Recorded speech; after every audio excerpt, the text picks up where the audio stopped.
私と離婚してください。は？離婚？もうこれ以上、夫婦でいる必要なんてないわ。3ヶ月ぶりに聞いた夫の声。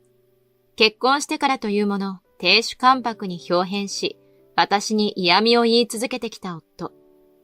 しかも彼は、ここ3ヶ月の間、私を無視し続けてきた。へえ、そうかよ。いいぜ。離婚してやるよ。お前みたいな出来損ないの嫁、いらねえよ。夫はニヤニヤしながら答え、離婚届にサインし始める。私は黙ってそれを見届けた。お前から言い出したことなんだし、財産分与はしないから。わかりました。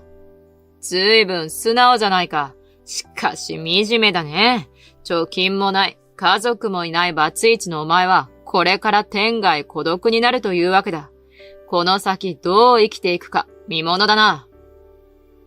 ニヤニヤと笑う夫を残し、私はその日のうちに家を後にした。しかし、離婚後すぐ、元夫は私に鬼電をかける羽目になる。私の名前は村井静香、28歳の共働き主婦。夫の渡とは友人の紹介で知り合った。大手旅行代理店に勤める渡は仕事熱心で私にもとても優しい。恋愛経験の少なかった私はすぐ恋に落ち、彼との交際を開始した。そして交際3年目で渡からプロポーズを受ける。静香、結婚しよう。きっと幸せにするから。ありがとう渡。私、嬉しい。涙を流して喜ぶ私に渡は優しく告げた。お母さんにも報告に行かなきゃな。喜んでくれるといいんだけど。うん。お母さんも大喜びよきっと。一人娘の私が結婚するんだもの。実は私は母子家庭で育っている。私が4歳の頃、父と母は別れ、母は私を連れて家を出たそうだ。父の記憶はおぼろげにしかなく、その後は一度も会っていない。優しい人だったとは思うが。別れるに至った経緯は聞いていないが、母が話したくなさそうなので突っ込んで聞いたことはなかった。とにかくそれ以降、私は母に女手一つで育てられた。ささやかな生活だったが、支え合って暮らしてきた親子。私と母の絆は固い。そんな母に結婚報告をすると、母は飛び上がるようにして喜んでくれた。静か、幸せになるんだよ。渡さん、静かのことをよろしくお願いしますね。母が涙混じりにそう告げると、渡は笑顔で答えた。もちろんですお母さん。そんな光景を見て、私はこの上ない幸せを感じていた。渡となら温かい家庭を築いていける。そう確信した。後に結婚生活が始まったが、渡とすぐに揉めることになってしまった。原因は私が仕事を続けることにしたからだ。渡は仕事を辞めて家庭に専念して欲しかったらしく、私も最初はそれに同意していた。だが、それを職場に話すと引き止められてしまった。仕事が嫌いなわけではなく、むしろやりがいを感じていた私は、つい続けますと答えてしまった。仕事を辞める約束だっただろ？どうして続けるなんて言うんだ？話し合いの場でイライラしながらそう告げる渡に、私はうろたえながら答えた。そんなに怒らなくても、世帯収入は大いに越したことはないでしょ？俺はお前に家事を任せたかったんだよ。仕事してたら家事がおろそかになるだろ？それは、家のことは精一杯やるから働かせてほしいの。私が頭を下げると、渡はため息をついた。仕方ない。働くのは許すけど、家事の手は抜くなよ。いいな。俺はやらないからな。はい。私も働くから家事を分担してほしいなどとは、口が裂けても言える雰囲気ではなかった。その後彼は、俺はやらないの宣言通り、それから一切家事を手伝おうとはしなかった。それどころか、兼業主婦という私の選択が気に入らなかったのか、それとももともとそういう性格だったのか、私の家事に文句をつけてくるようになった。ある日のこと、夕食の際に彼はこんなことを言い出した。今日の飯はまずいな。食えたもんじゃない。どこか失敗しちゃった？どこが嫌だった？その日の夕食を味見したが、特段おかしなところはなかったはず。不思議に思って尋ねる私に、渡は顔を歪めて言い放った。そんなことも言わなきゃわからないバカなのか、お前は。なんで嫁のくせに俺の好みを把握してないんだよ。そんなこと言われても。私は思わずうつむいてしまった。すると渡は立ち上がってどこかへ行こうとした。ちょっと、どこ行くの？は？コンビニ。こんな飯食うくらいならコンビニの方がマシだ。私の呼び止めも聞かず、渡は玄関から出て行ってしまった。今までこんな嫌味な言い方をされたことはなかったので、私は驚いて何も言い返せなかった。しかし、この時はまだ、たまたま彼の虫の居所が悪いだけだと思っていた。その後も、私を苦しめるような言動が繰り返されるとは、思ってもみなかった。仕事を続ける選択をした。そんな引け目のある私が強く言い返せないのをいいことに、渡の嫌味は次第にエスカレートしていった。床に髪の毛が一本落ちている。風呂の温度がぬるい。そんな小さなことで呼びつけられてはネチネチと叱られた。男らしいと思っていた性格は結婚後に極度の亭主関白へと変わってしまった。それでも私はそんな渡の理不尽な仕打ちに耐え続けた。もはや愛などあるのかもわからない。それでも私は結婚を喜んでくれた母を悲しませたくない一心で耐えた。そんな折、母から会いに来てほしいという連絡があった。急いで向かうと、しばらく会わない間に母はすっかり痩せ細っていた。お母さん、そんなに痩せてどうしたの？それに話って何？尋ねる私に母は静かに答えた。実はね、癌が見つかったのよ。もう転移していて、余命は3ヶ月だって。そんな、お母さんが癌？嫌よ！私はその場で泣き崩れてしまった。母の癌は進行しており、もう手の施しようがないらしい。お母さん、できるだけそばにいるからね。私が支えるからね。静か、ありがとう。でも、渡さんの迷惑にならないようにね。こんな時にまで渡を気遣う母に、彼から受けている理不尽な仕打ちなど言えるわけがない。その日、家に帰った私は、渡に母のことを告げた。そういうわけで、母は緩和ケア病棟に入ることになったの。私、しばらく病院に通って面倒を見るから。すると渡は、母の心配をするでもなく、こんなことを言い出した。は？じゃあその間仕事や家のことはどうするんだよ。仕事は、なんとか都合をつけるわ。家事は少しは協力してもらわないと。すると渡は、はっと鼻で笑った。ろくに家事もできないのに続けてきた仕事を母親のためなら休めるんだな。だって母は、その上家事を手伝ってほしいだと？ふざけるな。いいな。家事は今まで通りお前が全部やれ。そんな。私は思わず絶句してしまった。家族がこんなことになったのだから、少しは協力してくれるだろうと思っていた。その期待が見事に打ち砕かれた。きちんと家事ができてなかったら、ただじゃおかないからな。そう言って、私を睨みつける渡。私は母の姿と渡さんに迷惑かけないようにという言葉を思い出し、うなずくしかなかった。それからは慌ただしい日々が続いた。時間を縫っては母の病院に顔を出し、家事をこなしていく。日に日に弱っていく母を見る辛さもあり、私はなかなか家のことに集中できないでいた。母の病院に通い出してから2週間後、渡が私を呼びつけた。おい、静か。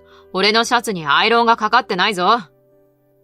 渡が持っているシャツには確かにまだアイロンはかかっていない。ごめんなさい。最近ろくに寝てなくて、これからやりますから。言い訳するな。夫は大声で私を怒鳴りつけてきた。私は思わず身をすくませる。言い訳って、私だって母の世話でいっぱいいっぱいなのよ。涙声でそう答える私に、渡は冷たく言い放った。嫁に来たくせに、俺より母親のことが大事だって言うのか？だって、母は末期がんで。だからなんだ？何かと言い訳しやがって、この出来損ないが。親の教育が悪かったんだな。これだから片親育ちは。あまりの言葉に、私は何も言えなくなってしまった。そんな私に、夫は蔑むような視線を向ける。ああ、もうお前と口聞くだけ無駄だわ。え？それから渡は、私が何を言っても答えてくれなくなった。それどころか、まるで私が最初からいないかのように存在を無視するのだ。どんなに私が話しかけても答えない。行ってらっしゃい、お帰りなさいという日々の挨拶でさえ目をそらしてため息をつくのみ。そんな生活を送るうちに私の精神はどんどん削れていった。嫌味を言われるのも辛いが、無視というのは自分の存在価値がなくなったようで答える。私はとうとう母の病室でポロリと涙をこぼしてしまった。どうしたの、静香。ごめんなさい、お母さん。なんでもないの。静香、おいで。母は何かを悟ったようだった。昔のように痩せ細った手で私の髪を撫でてくれる。静香、辛いんだね。今から言うことをよく聞いて。そして母は私に驚くべきことを話した。その後も渡の無視は続いた。それでも家事はやり続けていたが、とうとう渡は私の作った食事を無言で捨てるようになった。家にいると常に胃痛がするようになり、母と病室にいる時だけ心から安心することができた。しかし、そんな生活も長くは続かない。闘病のせい、母がついに亡くなってしまった。私は病院で手続きをして家に帰り、渡に話しかけた。メールもしておいたんだけど、母が亡くなったの。渡は何も答えない。葬儀は明後日よ。これからお通夜の用意をするから。渡はそれさえ無視して別室に行ってしまった。葬儀には参加しないという意思表示に他ならない。私はもう限界だった。これまで散々嫌味を言い、無視した挙句、私の親の葬儀にも出席しようとしないなんて。これ以上この男と夫婦でなんかいられない。私はこの時、離婚する決意を固めた。だが、それより先にやるべきことがある。喪服に身を包んだ私は葬儀会場へと向かった。母の葬儀が終わった翌日、相変わらず無視を貫く渡に私は声をかけた。大事な話があるんだけど。やはり夫は無視だ。そこで私は渡の目の前に立ち、記入済みの離婚届を突きつけた。私と離婚してください。は？離婚？3ヶ月ぶりに聞いた夫の声だった。ええ。あなたとはもう一緒にいられません。母も亡くなったし、これ以上夫婦でいる必要なんてないわ。そうかよ。いいぜ。離婚してやるよ。お前みたいな出来損ないの嫁、いらねえよ。渡はニヤニヤしながら答え、離婚届にサインし始める。私は黙ってそれを見届けた。お前から言い出したことなんだし、財産分与はしないからな。わかりました。ずいぶん素直じゃないか。しかし惨めだね。貯金もない、家族もいないバツイチのお前は、これから天涯孤独になるわけだ。この先どう生きていくか、見ものだな。余計なお世話です。では。ニヤニヤと笑う渡をよそに、私は離婚届を回収した。そしてまとめておいた荷物を持ち、その日のうちに家を後にした。それから1ヶ月後、私は新居でいつものように母の遺影に手を合わせていた。すると突然、携帯が鳴った。表示された名前は渡る。私は見なかったことにして携帯を置いた。しかし、その後も数分おきに電話が鳴る。いわゆる鬼電というやつだ。あまりにもしつこいので、私は仕方なく電話に応じた。もしもし。おい、お前に聞きたいことがある。お前どこにいる？まくし立てる渡にため息をつくと、私は新居の住所を伝えた。数時間後、渡は私が住む一等地に立つ豪邸へと現れた。彼は門の前でポカーンとして家を眺めている。あれほど電話してきて一体何の用？門の前に現れた私を見て彼は驚いた声を上げた。おい、お前、今ここに住んでるのか？なんでお前がこんな豪邸に？彼は意味がわからないといった表情で私と家を交互に見比べている。そんな彼を私はリビングへと通した。おい、まずは説明しろよ。財産分与もせずに追い出したお前がなぜこんなところに住めるんだ？黙って紅茶を飲む私に渡が唾を飛ばした。この家のこと？父から贈与してもらったの。離婚したら行くところがないだろうってね。は？父？お前片親だろ？驚く彼に私は説明した。病床の母に自分が亡くなったら父に連絡しろと言われていたことを。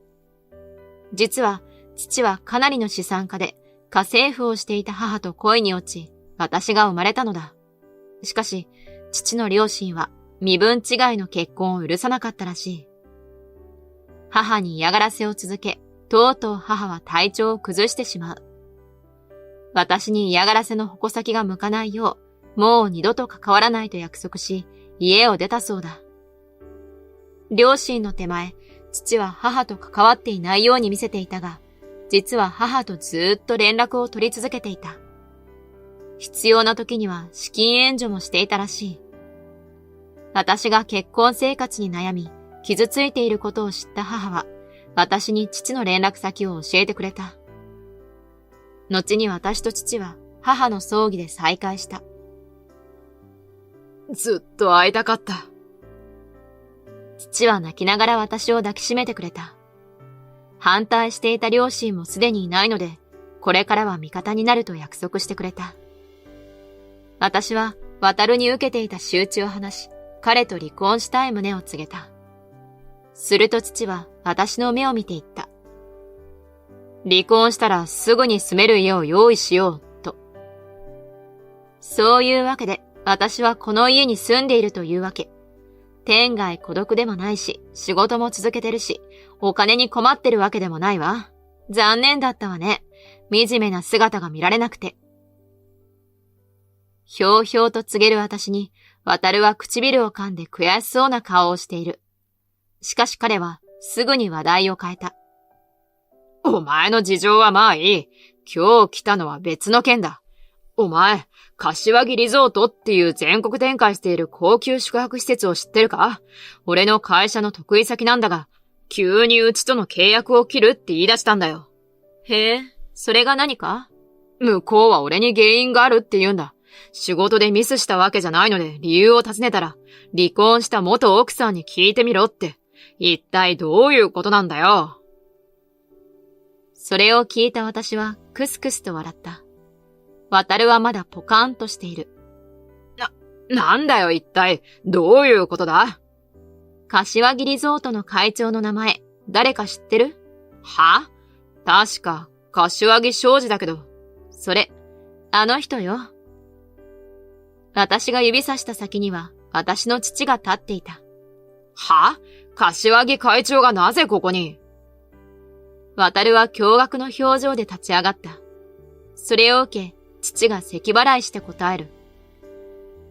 娘が最低な元夫を家に呼ぶと言うんだ。父親の私がここにいて何が悪い？娘？静香の父親って、柏木会長だったのか？すべてを知って呆然と立ち尽くす渡に、父は告げた。お前が静かにしたことを知った今、お前の会社と取引するつもりはない。わかったらさっさと帰れ。すると渡は取り乱し始め、私に向き直った。静香、柏木リゾートから契約を切られたら、俺は会社にいられなくなる。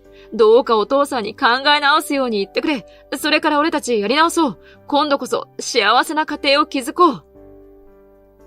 私はすがってくる渡を突き飛ばし、こう叫んでいた。勝手なこと言ってんじゃないよ。